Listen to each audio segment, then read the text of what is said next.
Ada était une jeune femme élégante et moderne, connue pour son amour des bons repas. Chaque jour, elle se rendait dans un nouveau restaurant pour goûter de nouveaux plats.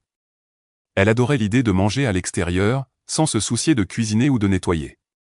Pour elle, les restaurants représentaient confort et plaisir. Mais ce jour-là, tout allait changer.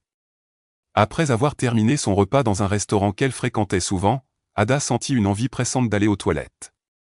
Elle appela la serveuse et lui demanda poliment où se trouvaient les sanitaires. Celle-ci lui indiqua le chemin, et Ada s'y rendit en hâte.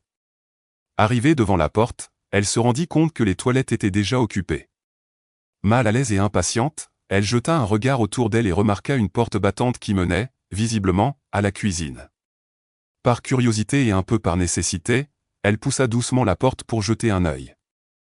Ce qu'elle vit à travers cette ouverture la glaça. La cuisine était un véritable cauchemar, les éviers débordaient de vaisselle sale, le sol était couvert de taches grasses et de débris, et des rats couraient librement entre les casseroles. Sur une table, de la viande crue gisait à l'air libre, envahie de mouches. Les femmes qui cuisinaient portaient des tabliers tachés et semblaient ignorer toute notion d'hygiène. Mais le pire était encore à venir. Ada aperçut la chef, une femme corpulente portant une robe sans manches. Sous ses bras, les poils étaient épais et sales. Elle tenait une grande cuillère, se gratta l'aisselle, puis replongea la même cuillère dans la marmite pour remuer la soupe. Ada sentit son estomac se retourner. L'odeur fétide, la chaleur, le bruit, tout la fit reculer brusquement. Prise de dégoût, elle porta une main à sa bouche et quitta la cuisine en courant. Dehors, elle n'en pouvait plus, elle vomit tout ce qu'elle venait de manger. Son cœur battait fort. Elle n'arrivait pas à croire ce qu'elle venait de découvrir. Le restaurant, si propre et accueillant à première vue, cachait en réalité une saleté inimaginable. Ce jour-là, Ada apprit que les apparences pouvaient être trompeuses. Et même si elle ne le savait pas encore, cette découverte allait profondément changer sa vie. Depuis toute petite, Ada avait grandi dans un foyer où personne n'avait vraiment le temps de cuisiner. Ses parents, monsieur et madame Amaka, étaient toujours très occupés. Son père, chauffeur routier, passait des semaines entières loin de la maison. Sa mère, commerçante reconnue au marché, quittait la maison avant l'aube et ne rentrait que tard dans la nuit. Ainsi, Ada et ses deux jeunes frères avaient appris à se débrouiller seuls.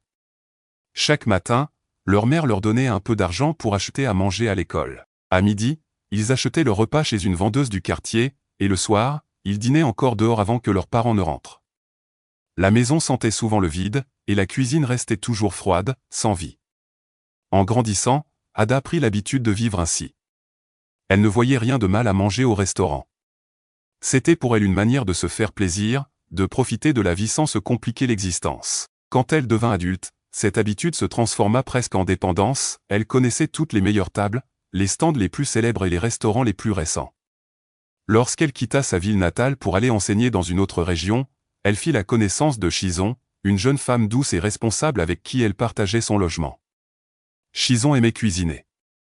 Elle passait souvent ses week-ends au marché, revenait avec des légumes frais, et préparait de bons repas faits maison. L'odeur de ses plats parfumait la maison, mais Ada, elle, préférait s'acheter du riz frit, des brochettes ou du poulet grillé au coin de la rue. Un soir, alors qu'elle discutait, Chison lui dit avec bienveillance, « Ada, pourquoi dépenser ton argent tous les jours pour de la nourriture dehors? C'est dangereux et plus cher. Achète des ingrédients, je t'apprendrai à cuisiner. » Mais Ada éclata de rire et répondit sèchement, « Est-ce que c'est ton argent? Laisse-moi vivre comme je veux. » Chison se tut, un peu blessée. Elle savait qu'Ada était têtue, mais elle espérait qu'un jour, la jeune femme comprendrait. Ada, elle, ne voyait pas encore que son habitude n'était pas seulement une question de goût, mais le reflet d'une éducation où personne ne lui avait appris à prendre soin d'elle-même. Elle ignorait encore que cette insouciance allait bientôt lui coûter cher. Le temps passait, et Ada continuait de vivre sa vie à sa manière. Entre son travail d'enseignante et ses nombreuses sorties pour manger dehors, elle ne se doutait pas qu'un tournant important l'attendait.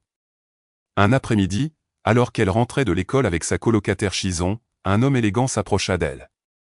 Il portait une chemise bien repassée, une montre dorée et un parfum discret mais envoûtant. Il s'appelait Huche. Son sourire était doux, sa voix posée. Dès le premier regard, Ada sentit son cœur battre un peu plus vite. Huche se présenta, fit la conversation et, avant de partir, demanda le numéro d'Ada. Les jours suivants, ils commencèrent à s'appeler, à s'envoyer des messages, puis à se voir souvent. Huche l'invitait dans des restaurants luxueux, lui offrait des repas raffinés, des desserts sucrés, du vin et des rires. Pour Ada, il semblait être l'homme parfait. Peu à peu, ils tombèrent amoureux. Ada rêvait déjà d'un avenir à deux, sans se douter qu'un simple détail allait tout bouleverser. Un jour, Huche décida de lui rendre visite chez elle. Ada l'accueillit chaleureusement, lui servit une boisson fraîche et ils commencèrent à discuter gaiement. Soudain, Huche posa sa main sur son ventre et dit en souriant, « Ada, j'ai très faim. Prépare-moi quelque chose à manger. J'aimerais goûter ton plat préféré. » Ada se figea. Son sourire disparut peu à peu.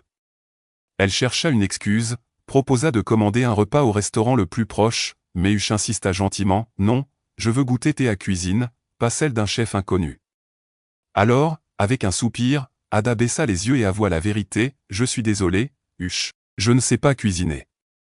Je n'ai jamais appris. » Le silence s'installa. Huche la regarda, surpris, presque déçu. Lui, qui la croyait parfaite, découvrait une faiblesse qu'il n'avait pas imaginée. Sans un mot de plus, il se leva, la remercia poliment et quitta la maison. Ada resta seule, le cœur lourd, incapable de retenir ses larmes. Quand Chison rentra le soir, elle trouva son amie allongée sur le lit, les yeux gonflés. Ada prétendit qu'elle avait perdu de l'argent, refusant d'avouer la vraie raison de sa tristesse. Elle avait honte. Honte de ne pas savoir faire une chose aussi simple que cuisiner, honte d'avoir repoussé les conseils de Chison, honte d'avoir perdu un homme qu'elle aimait. Ce soir-là, Ada comprit que la beauté et le charme ne suffisent pas toujours dans la vie. Parfois, c'est la simplicité, le savoir-faire et la volonté d'apprendre qui font la différence. Après la déception amoureuse avec Huche, Ada tenta de reprendre le cours de sa vie. Pour combler le vide, elle se réfugia encore plus dans ce qu'elle aimait le plus, la nourriture. Manger dehors était pour elle un moyen d'oublier, de se distraire, de se réconforter. Un jour, sur le chemin du retour, elle remarqua un tout nouveau restaurant. L'extérieur était magnifique, un bâtiment moderne, une enseigne brillante, et une foule de clients bien habillés. Intriguée, Ada s'y arrêta pour jeter un œil. L'intérieur était encore plus impressionnant, des tables en marbre, un parfum d'épices dans l'air, et un personnel souriant. Voilà un endroit digne de moi, pensa-t-elle, ravie. Elle commanda un repas et fut conquise dès la première bouchée. Le goût était parfait, la portion généreuse, et le prix étonnamment abordable. Dès ce jour, Ada devint une cliente fidèle. Elle y mangeait presque tous les jours, et les serveurs connaissaient déjà son plat préféré avant même qu'elle ne s'installe. Mais un après-midi, alors qu'elle dégustait son repas, quelque chose d'inattendu arriva. En remuant son assiette, elle découvrit un cafard mort enfoui sous le riz. Ada resta figée, les yeux écarquillés. Le dégoût lui coupa l'appétit. Elle repoussa la nourriture et jeta le reste à la poubelle. Elle voulut se convaincre que ce n'était qu'un accident. Cela peut arriver même dans les meilleurs endroits, se dit-elle pour se rassurer. Une semaine plus tard, Ada tomba gravement malade. Fièvre, maux de ventre, vomissements, son état s'aggrava rapidement, et elle fut transportée d'urgence à l'hôpital. Après plusieurs examens, le médecin secoua la tête et déclara « Vous avez été infecté par une bactérie très dangereuse. Elle se développe dans des environnements de cuisine sale. Vous avez eu beaucoup de chance d'être venu à temps. » Ces mots frappèrent Ada comme un éclair. Elle réalisa que son amour pour les repas de rue, son refus de cuisiner, et sa confiance aveugle dans les restaurants avaient failli lui coûter la vie. Pendant plusieurs jours, Chison resta à son chevet. Elle cuisinait pour elle, la soignait, et l'encourageait à se reposer. Ada promit qu'à sa sortie de l'hôpital, elle changerait de vie. Mais une fois rétablie, elle retomba vite dans ses vieilles habitudes. Elle recommença à acheter des plats dehors, et pire encore, à manger dans le même restaurant qui l'avait rendue malade. Cette fois, le destin ne comptait plus la prévenir, il allait lui donner une leçon qu'elle n'oublierait jamais. Quelques semaines après sa guérison, Ada retourna encore une fois dans le même restaurant. Elle se disait que cette fois, tout irait bien. Le lieu paraissait toujours aussi propre, les serveurs toujours aussi aimables, et la nourriture, toujours aussi appétissante. Pourtant, à peine 3 semaines plus tard, elle retomba malade. Ce fut pour elle le choc de trop. Déterminée à comprendre ce qui se cachait derrière ces maladies répétées, Ada décida de mener sa propre enquête. Un samedi après-midi, elle se rendit au restaurant comme d'habitude. Elle commanda son plat préféré, mais cette fois, elle mangea lentement, observant chaque grain de riz, chaque morceau de viande. Une fois son repas terminé, elle fit semblant d'avoir envie d'aller aux toilettes et demanda poliment où elle se trouvait. Mais au lieu d'y aller, elle suivit discrètement le couloir jusqu'à une porte battante au fond du passage. Elle la poussa légèrement, et ce qu'elle vit derrière la porte la laissa sans voix. La cuisine était un désastre total, des piles d'assiettes sales, de la nourriture renversée au sol, des rats courants entre les casseroles, et des morceaux de viande couverts de mouches. L'odeur était insupportable.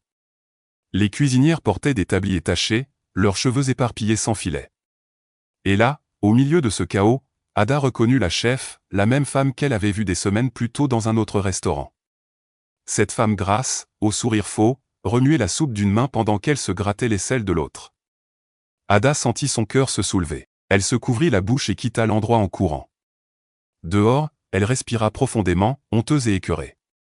C'est à ce moment précis qu'elle comprit la vérité, le luxe extérieur ne garantit jamais la propreté intérieure. Combien de fois avait-elle mangé dans des lieux qu'elle croyait propres? Combien de fois avait-elle fait confiance aux apparences? De retour chez elle, Ada prit une décision ferme, elle allait apprendre à cuisiner.